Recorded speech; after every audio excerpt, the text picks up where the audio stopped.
Big TV భక్తి సమాచారం WhatsApp ఛానల్లో జాయిన్ అవ్వండి. అన్ని విశేషాలు ఎప్పటికప్పుడు తెలుసుకోండి. ధ్యానం మీరు ఎక్కడ పడితే అక్కడ ఎలా చేస్తారు? ఎంతో స్థాయికి వెళ్ళిపోతే తప్పది కుదరదు, అసలు అలా వెళ్ళలేరు. ఏ మహాస్వామి లాంటి వాళ్లకో అది సిద్ధం తప్ప అందరికీ అది సాధ్యం కాదు. భగవన్నామం పలకడానికి మీరు స్నానం చేశారా, శౌచంతో ఉన్నారా, మీరు అసలు ఇంట్లో తిరగడానికి యోగ్యమైన స్థితితో ఉన్నారా, అలా లేరా, ఇటువంటి వాటితో దేనితోనూ సంబంధం లేదు భగవన్నామానికి. ఎప్పుడైనా భగవన్నామం చెప్పచ్చు. ద్రౌపదీదేవి ఎప్పుడు పిలిచింది భగవన్నామాన్ని? ఆపద కలిగినప్పుడు పిలిచింది. ఆపద కలిగినప్పుడు ఆవిడ ఎటువంటి ఇబ్బందిని పొందింది? ఆవిడ ఏకవస్త్రయ్యి ఉంది. ఏకవస్త్ర అంటే రజస్వలా దోషంతో ఉంది ఆవిడ. రజస్వలా దోషంతో ఉన్నటువంటి స్త్రీకి ఆపద వస్తే ఆవిడ ఎలుగెత్తి భగవన్నామం పలికింది. భగవన్నామాన్ని పలికితే నువ్వు రజస్వలా దోషంతో ఉన్నావు, నా నామం ఎలా పలుకుతావు, నేను ఎందుకు వస్తానన్నాడా కృష్ణ భగవానుడు? అనలేదు. భగవన్నామమును సంకీర్తన చెయ్యడానికి మీరు ఏ స్థితిలో ఉన్నారన్న దానితో సంబంధం లేదు. కానీ అది అలవాటు పడిందనుకోండి, ఆ సంకీర్తన చేయడంలో దానికో సంతోషం అలవాటు అయిపోయిందనుకోండి, అది పైకి ఏ విధమైనటువంటి డాంబికం అక్కర్లేదు. కేవలముగా తనలో తాను రమించిపోతూ ఎప్పుడూ లోపల సంకీర్తన చేస్తూ ఉంటుంది. ఆ సంకీర్తన చేయడం అనేటటువంటిది దేని కింద మారిపోతుందంటే, మీకు బాహ్యంలో కలిగినటువంటి నొప్పిని మరిచిపోవడానికి అది కారణమవుతుంది. నేను మీతో ఒక ఉదాహరణ చెప్పాలంటే, నేను ఏదో ఒక తడిబట్ట పిండి దండం మీద ఆరేశాను. ఆరేసి గభాలన వెనక్కి తిరిగాను. తిరగడంలో తలుపు వచ్చి నా మోచేతికి కొట్టుకుంది. చెయ్యి తిమ్మిరిక్కిపోయింది. విపరీతమైన నొప్పి కలిగింది. ఆ నొప్పి కలిగినప్పుడు నాకు సంకీర్తనం అలవాటైపోయిందనుకోండి, నేను వెంటనే మనసు దాని మీదకి వెళ్ళడానికి ఎప్పుడూ ఇష్టపడుతుంది. ఎందుకంటే అది పట్టుకుంది, దానికి ఇష్టం అదంటే. నేను వెంటనే జై జై శంకర హర హర శంకర, జై జై శంకర హర హర శంకర అన్నాను అనుకోండి, మనసు ఇది మరిచిపోతుంది, దాని మీదకి వెళ్ళిపోతుంది, వెళ్ళిపోయి వదిలేయదు, అలా అంటుంటుంది. అలా అంటూ ఉండగా చిన్న విషయం చాలు, ఏదో నొప్పి తగ్గడానికి పైపూతగా వాడవలసిన ఔషధం ఏదుందో దాన్ని నువ్వు రాసుకుంటూ కూడా జై జై శంకర హర హర శంకర, జై జై శంకర హర హర శంకర అంటూ నువ్వు ఔషధాన్ని చర్మం మీద రాసుకోవచ్చు. అంటే నేను ఎందుకు చెప్తున్నానంటే, ఈ నామ సంకీర్తనం అనేటటువంటిది ఎక్కడ వరకు వెళ్ళిపోతుందంటే, ఆఖరికి వాడు మృత్యుశయ్య మీద ఉండనివ్వండి, ఎక్కడో వైద్యశాలలో పడిపోయి ఉన్నాడు మంచం మీద, అప్పుడు కూడా వాడికి బెంగ ఉండదు. భగవన్నామ సంకీర్తనం చేస్తూ తనను తాను మరిచిపోయి సంతోషంగా నామ సంకీర్తనం చేస్తాడు. తన భజన బృందం, ఆ వాయిస్తున్న ఖంజరీలు, అప్పుడు తాను పడికేటటువంటి ఆ సంకీర్తనం, అవన్నీ కూడా అలవాటవుతాయి. నాకు ఒక మంచి స్నేహితుడు ఉన్నాడు. అతనేం తక్కువ వ్యక్తి కాడు, ఇన్కమ్ ట్యాక్స్ డిపార్ట్మెంట్లో ఆఫీసర్.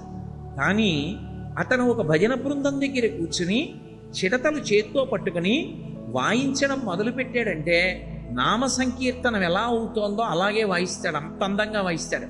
నేను ఎప్పుడు చూస్తూ ఉంటాను. నాకు అతన్ని చూసి, అరే నా స్నేహితుడు ఇంత బాగా వాయిస్తున్నాడు రా సంకీర్తనలో, నేను వాయించలేకపోతున్నాను, ఎప్పుడు నేను చేయలేదని నేను తీసుకుని అప్పుడప్పుడు వాయిస్తాను. కానీ అతనిలా నేను వాయించలేను. అతను అంత బాగా వాయిస్తాడు. ఎన్ని గంటలైనా సరే అర్ధనిమీలిత నేత్రాలతో పొంగిపోతూ నోటితో మౌనంగా నామం అంటూ చక చక చక చక చక చక చక చక అవి వాయిస్తూ ఎంత సంతోషపడిపోతూ ఉంటాడో.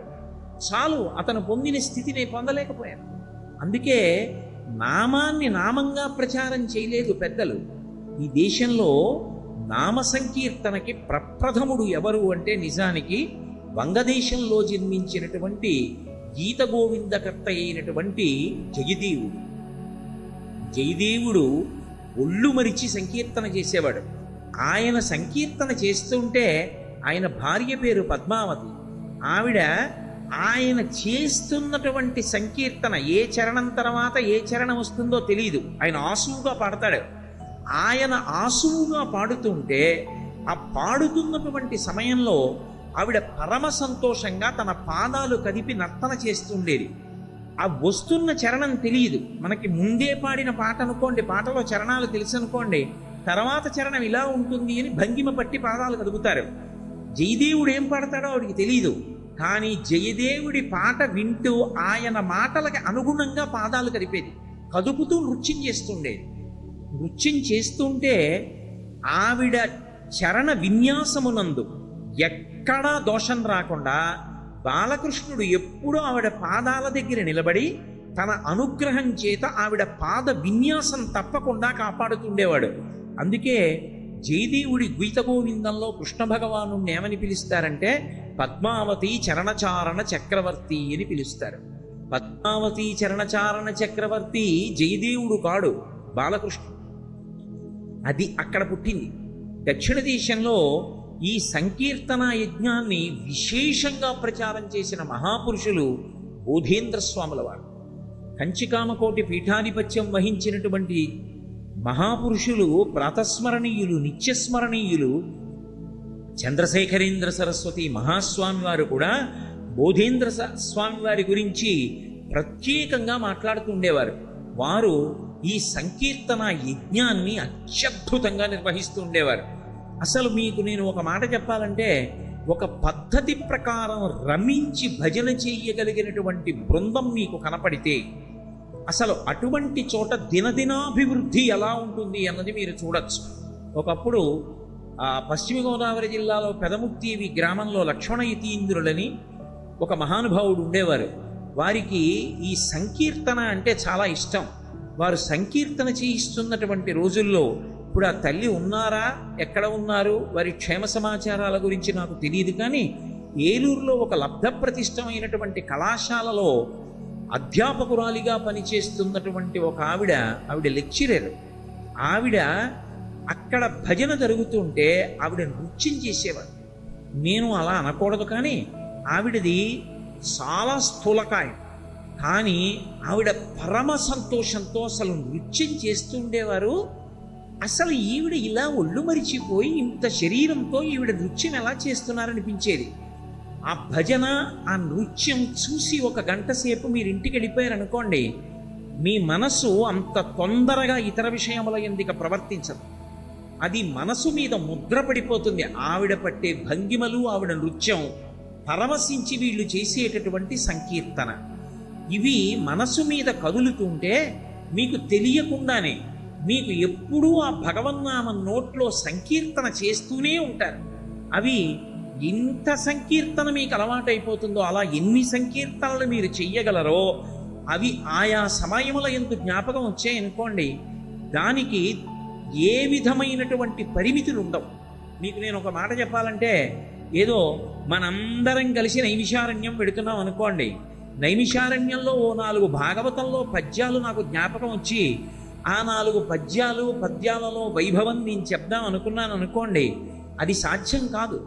నేను అలా చెప్పడం కుదరదు. ఎందుకనంటే ఆ రైలు పెట్టెలో వెడుతున్నప్పుడు దానికి అనేక పరిమితులు ఉంటాయి, పెద్ద పెద్ద చప్పుళ్ళు ఉంటాయి. ఏదో నా పక్కన ఉన్న వాళ్ళకి వినపడుతుంది, అక్కడ ఉన్న వాళ్ళ వరకు ఎలా వినపడుతుంది? అందరూ నా దగ్గరికి వచ్చి నిలబడటం ఎలా సాధ్యం? సాధ్యం కాదు. అటువంటి వాటిని విమర్శించకూడదు. చాలా తప్పు, రైళ్లలో భజన చేస్తున్నారండి అనకూడదు.